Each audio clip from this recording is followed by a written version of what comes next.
वालेकुम दोस्तों, हम आज आपको एक मुबारक काम दिखाएंगे। जैसा आपने देखा होगा क्वेटा के जबल नूर में जहाँ कुरान पाक की हिफाजत होती है, तो हमारे खानूज़ी में भी ऐसे कुछ लोग गए। तो आज हम आपको खानूज़ी का जबल नूर दिखाएंगे और दिखाएंगे कि यहाँ कितना काम हुआ है और उसको कौन उसकी मॉनिटरिंग और उसका मैनेजमेंट करता है। हम यहाँ आ चुके हैं। ये कुरान पाक दिन मोहम्मद भाई यहाँ ले आया है। अस्सलाम वालेकुम। वालेकुम सलाम इमरान साहब ستړی مشه څه حال دی محمد صاحب، څنګه یې ښه یې؟ ګردله مخه زه ستا شکریا ادا کوم چې تا موږ ته ټایم راکړې او دلته زموږ ځای له راغلې भाई तज़मो शुक्रिया मा अदा कवा। हम दिन मोहम्मद साहब के साथ पश्तो में बात करेंगे। तज़मो शुक्रिया मा अदा कवा। अول चल खो موږ शुक्रिया ستاته د الله د بهترینه بدله درکې دغه ماشاءالله ما خلګت قرانونه پراته دي. ټوټل قران شریفونه شهید قران شریفونه شاه او سید اسلامي کتابونه پکې دي. دا له شاوخوا له اطرافو زره دي. ستا د کار غالبا واته میاشتې کوي. واته میاشتې کې به موږ ستا کار وګورو څو پر مخ تللی دی، نور بیا دننه التاز وڅال وکړو.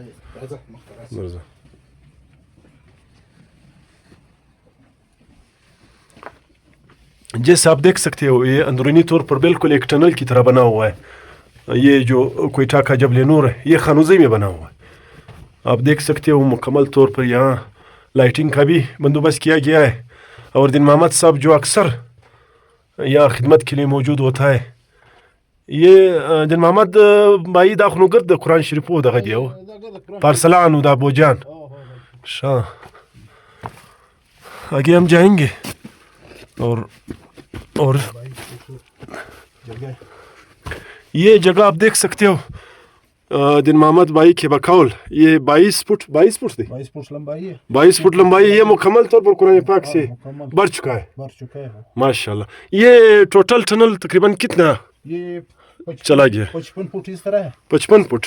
अच्छा। 22 फुट एक कमरा बना है, 20 फुट ये दूसरा कमरा है माशाल्लाह। इसमें 10 फुट इसकी चौड़ाई है। अच्छा। 6 फुट उसकी लंबाई है और इस तरह तो लंबा जो है वो 30 फुट है।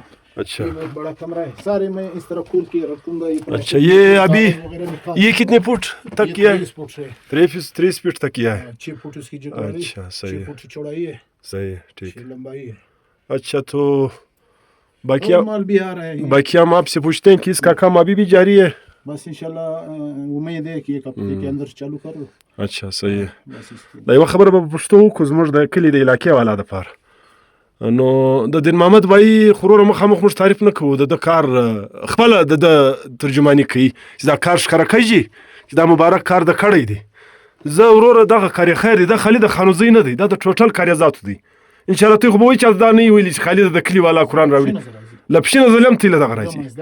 یعنی دغه ترا جبل نور زموږ په معلوماتو کې لکه چې ما یو بل ځای کې بدل زموږ په شاو خیریه کې نه نست دغه پروش کاستا شروع کول استاپ مشکلاتو مش خبر ور. اول چل خو موږ د ګردو خلکو لتابات دغه شکریا دا کو کوم چا له تاسو دایمت کړی تاونه کړی یار څوک د خدای د پاره کړی دغه نومان موږ نشکاره کوو. او بل دا دی موږ د علاقې والا ته دا ویایو چې زموږ دا خواهش دی ان شاء الله ستابم دا خواهش چې دا کوم ټنل چې راغلی دی دا تر شایسته جوړ کی چې دا ته بالکل کده ټل ترتیب کوي مزکه او پرسیډو او کدا لږ نور برابر دایس شایسته دی برابر کی دا به د ګردی علاقې یو پیچان وي. او ان شاء الله د قران پاک کوم دغه دی د قربان سم عظیمه کتاب دغه د حفاظت لپاره به د ګردی علاقې کاریزات دی کنانا صاحب دی اته کې کبوستانو پښیندي دا غوبم دلته د قران پاک حفاظت کوي. نو زه ستاسو مشکلات راته بیان کا ستې نور څه مشکلات او ته د مین ضروري وسکار چې شي د سیاغه پوری تور پر وسی اوس موږ د ازمان نمبر به زتا ته درکمه هغه به د ایزي پیسې وی کچې ما سره تعاون کولی موږ دا کار شروع کوو نو مزید مختبر کار وچاته درینه کار به شروع وي ان شاء الله چاته درینه کچا وسو توپیک کوي سلی په وس پروي زری په وس پروي یار څوسي په وس پروي ما پر نمبر باندې دی راستي ان شاء الله د دوی پیسې موږ نه ځای کو په دا کار خیر. مطلب زه دا وایم ستا په پیسو خو څه معلومات لما سره ستا و تا ته کوم خلکو پیسې درکړي دي کار تر هغه ډبل زیات شوی ولی دا کار د ډیرو پیسو کار دی پیسې به شاید دونه نه وي خو دا کار زیات شوی دی.